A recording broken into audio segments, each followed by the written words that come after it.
Hello students, इस video में आज हम देखेंगे हमारा क्लास 10th का साइंस का जो हमारा चैप्टर नंबर 1 चल रहा था, जिसमें हम एक्सरसाइज के क्वेश्चन देख रहे थे। हमने एक्सरसाइज के बहुत सारे क्वेश्चन देख लिए थे। आई होप आप लोगों को क्वेश्चन क्लियर हो गए होंगे। अभी तक जिन स्टूडेंट्स ने वो क्वेश्चन नहीं देखे हैं तो डिस्क्रिप्शन में आपको लिंक मिल जाएगी, हम वहां पर जाकर बचे हुए पहले के सारे क्वेश्चन रेडी कर सकते हैं। आज का हमारा क्वेश्चन है, right the balance chemical equation for the following and identify the types of reaction in each case. यहाँ पर आपको बैलेंस केमिकल इक्वेशन लिखना है और साथ में वो जो इक्वेशन है वो कौन से टाइप की इक्वेशन है, यानी उस रिएक्शन का टाइप कौन सा है, वो डिस्प्लेसमेंट है, कॉम्बिनेशन है, डबल डिस्प्लेसमेंट है, उनके टाइप्स भी आपको बताने हैं। ठीक है, तो फटाफट से स्टार्ट करते हैं। क्वेश्चन आप बुक में भी देख सकते हैं कि आपको किस तरह से एग्जाम में क्वेश्चन आएगा। अब देखो फर्स्ट क्वेश्चन जो इस तरह से, पोटेशियम ब्रोमाइड जिसकी रिएक्शन हो रही है बेरियम आयोडाइड के साथ में, और क्या बन रहा है, पोटेशियम आयोडाइड और बेरियम ब्रोमाइड बन रहा है। तो सबसे पहले आप चारों के फॉर्मूले लिखेंगे। पोटेशियम ब्रोमाइड यानी KBr, बेरियम आयोडाइड यानी BaI2, पोटेशियम आयोडाइड यानी Ki और बेरियम ब्रोमाइड यानी BaBr2। ठीक है, चारों के फॉर्मूले आपको याद होना चाहिए, तभी आप रिएक्शन लिख पाएंगे। अब हम देखते हैं ये बैलेंस है या नहीं है। यहाँ पर देखो सिंगल पोटेशियम है और यहाँ पर भी सिंगल पोटेशियम है, यानी दोनों एलिमेंट बराबर है। ठीक है, अब इधर Br कितने हैं, हमारे पास Br 1 है और यहाँ हमारे पास Br कितने हैं, 2 है। तो सबसे पहले Br को बैलेंस करेंगे, तो यहाँ अगर हमारे पास Br 2 है तो आगे Br को बैलेंस करने के लिए हमको यहाँ पर 2 लगाना पड़ेगा। ठीक है, आगे 2 लगा दिया है। अब अगर आपका Br 2 हुआ तो साथ में आपका पोटेशियम भी तो 2 हुआ है, तो इधर भी पोटेशियम को हमको डबल करना पड़ेगा। तो पोटेशियम को डबल करने के लिए यहाँ पर भी 2 लगा देंगे। अब यहाँ आपका पोटेशियम 2 हो गया है, उस पोटेशियम के साथ में आपका आयोडीन भी 2 हुआ है। तो इधर देखो, इधर आपका आयोडीन बराबर है। ठीक है, इधर Ba देखो, यहाँ Ba 1 है और यहाँ भी Ba 1 है, यानी आपको क्या करना है, यहाँ पर आगे KBr के आगे 2 लगाओगे और यहाँ Ki के आगे 2 लगाओगे तो आपकी रिएक्शन बैलेंस हो जाएगी। तो इस तरह से आपको रिएक्शन को बैलेंस करना रहेगा। अब आपको बताना है कि ये रिएक्शन कौन सी है। तो यहाँ पर क्या हो रहा है, जो हमारा K है वो जा रहा है आयोडीन के साथ और जो B है वो जा रहा है Br के साथ में। ठीक है, यानी दोनों तरफ से एलिमेंट की अदला बदली हो रही है। तो इस टाइप की रिएक्शन जिसमें दोनों तरफ से एलिमेंट एक दूसरे से रिएक्शन करते हैं और अपनी जगह को डिस्प्लेस करते हैं, उसे बोलते हैं डबल डिस्प्लेसमेंट रिएक्शन, है ना। दोनों ही एलिमेंट अपनी जगह को चेंज करते हैं तो कहलाती है डबल डिस्प्लेसमेंट। सेकेंड रिएक्शन है हमारी जिंक कार्बोनेट, क्या बन रहा है, जिंक ऑक्साइड बन रहा है और कार्बन डाइऑक्साइड बन रहा है। जिंक कार्बोनेट लेना है ZnCO3 जिसका फॉर्मूला होता है, जिससे क्या बन रहा है, जिंक ऑक्साइड बन रहा है तो ZnO, और कार्बन डाइऑक्साइड बन रहा है यानी CO2 बन रही है।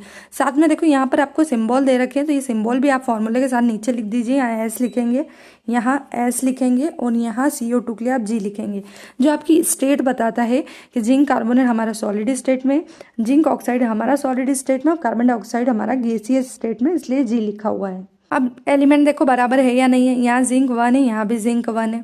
ठीक है, कार्बन, यहाँ कार्बन 1 है और यहाँ पर भी कार्बन 1 है, दोनों साइड कार्बन बराबर है। ऑक्सीजन यहाँ 3 है और यहाँ पर ऑक्सीजन 1 + 2, टोटल कितने हो गए, 3, यानी दोनों साइड ऑक्सीजन भी इक्वल है, यानी रिएक्शन को बैलेंस करने की जरूरत नहीं, रिएक्शन ऑलरेडी बैलेंस है।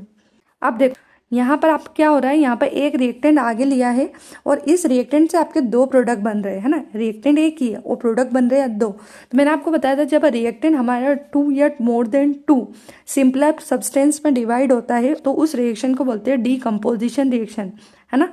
जब हमारे एक रिएक्टेंट से 2 या 2 से ज़्यादा प्रोडक्ट हमारे बनते हैं तो वो कहलाती है डीकम्पोजिशन। नेक्स्ट है हमारी हाइड्रोजन प्लस क्लोरीन, क्या बन रहा है, हाइड्रोजन क्लोराइड। हाइड्रोजन जिसका फॉर्मूला होता है H2, क्लोरीन जिसका फॉर्मूला होता है Cl2, हाइड्रोजन क्लोराइड जिसका फॉर्मूला होता है HCl। अब देखो 2 हाइड्रोजन है और 2 क्लोरीन है, तो दोनों को बराबर करने के लिए यहाँ पर आगे 2 लगा दो। जैसे ही आप यहाँ पर आगे 2 लगाओगे, ये आपका हाइड्रोजन भी 2 हो जाएगा और ये आपका क्लोरीन भी 2 हो जाएगा, है ना। हाइड्रोजन 2 है यहाँ पे तो हाइड्रोजन इधर बराबर हो गया, क्लोरीन 2 है तो यहाँ पर भी क्लोरीन 2 हो गया। इस तरह से हमारी रिएक्शन बैलेंस होती है। अब कौन सा टाइप की रिएक्शन है, तो देखो यहाँ पर 2 रिएक्टेंट मिलके एक सिंपल प्रोडक्ट बन रहा है ना। 2 रिएक्टेंट कंबाइन हो रहे जो कि एक सिंपलर प्रोडक्ट का फॉर्मेशन कर रहे हैं, तो इस टाइप की रिएक्शन कहलाती है आपकी कॉम्बिनेशन रिएक्शन। यहाँ पर लिखा हुआ नहीं है लेकिन आपको लिखना है कि ये कौन सा टाइप है रिएक्शन का, कॉम्बिनेशन रिएक्शन। नेक्स्ट है मैग्नीशियम, जिसकी रिएक्शन हो रही है हाइड्रोक्लोरिक एसिड के साथ, तो मैग्नीशियम का Mg, हाइड्रोक्लोरिक एसिड के लिए लेंगे HCl। ठीक है, मैंने आपको बोला है यहाँ सिंबल भी आप लिख दीजिए, यहाँ लिखा हुआ नहीं है, सिंबल आपको लिखना है, यहाँ S, यहाँ जगह आपका AQ। मैग्नीशियम क्लोराइड जिसका फॉर्मूला होता है Mgcl2 लिखेंगे, यहाँ ब्रैकेट में AQ लिखेंगे प्लस हाइड्रोजन लिखेंगे जिसका फॉर्मूला होता है H2 और ब्रैकेट में आप स्मॉल g लिख देंगे। ठीक है, यहाँ पर लिखा हुआ नहीं है लेकिन आपको सिंबल भी साथ में लिखना है। अब देखो मैग्नीशियम 1 है, यहाँ भी मैग्नीशियम 1 है, लेकिन यहाँ क्लोरीन 2 है और यहाँ क्लोरीन 1 है, तो यहाँ आगे 2 लगा दो। ठीक है, जिससे क्या होगा, यहाँ क्लोरीन 2 है तो यहाँ भी क्लोरीन 2 हो गया, और यहाँ हाइड्रोजन 2 है तो यहाँ पे ऑलरेडी हाइड्रोजन 2 है। तो इस तरह से हमारी रिएक्शन बैलेंस होती है। अब देखो ये कौन से टाइप की रिएक्शन है, तो यहाँ पर क्या हो रहा है, मैग्नीशियम क्लोरीन के साथ में रिएक्शन कर रहा है और हाइड्रोजन को यहाँ से डिस्प्लेस कर रहा है। ठीक है, तो MgCl2 बन रहा है देखो यहाँ पे, और हाइड्रोजन निकल के हाइड्रोजन गैस बना रहा है। तो जब एक एलिमेंट डिस्प्लेस होता है तो उसे हम बोलते हैं डिस्प्लेसमेंट रिएक्शन, है ना। यहाँ पर मैग्नीशियम ज़्यादा रिएक्टिव था, उसने यहाँ से हाइड्रोजन को हटाया और खुद जुड़ गया, MgCl2 बना लिया, हाइड्रोजन को बाहर कर दिया। तो जब इस तरह से कोई एलिमेंट किसी दूसरे एलिमेंट को हटा देता है तो वो कहलाती है डिस्प्लेसमेंट रिएक्शन। तो ये था हमारा आज का इंपॉर्टेंट टॉपिक जिसमें आपको केमिकल रिएक्शन बैलेंस करना था, साथ में उसके टाइप्स भी बताने थे। आई होप आप लोगों के टॉपिक अच्छे से क्लियर हो गया होगा। वीडियो पसंद आए तो वीडियो को लाइक करें, सब्सक्राइब करें, शेयर करना बिल्कुल भी ना भूलें ताकि नेक्स्ट इंपॉर्टेंट वीडियो आप तक समय पर पहुंच सके। Thank you.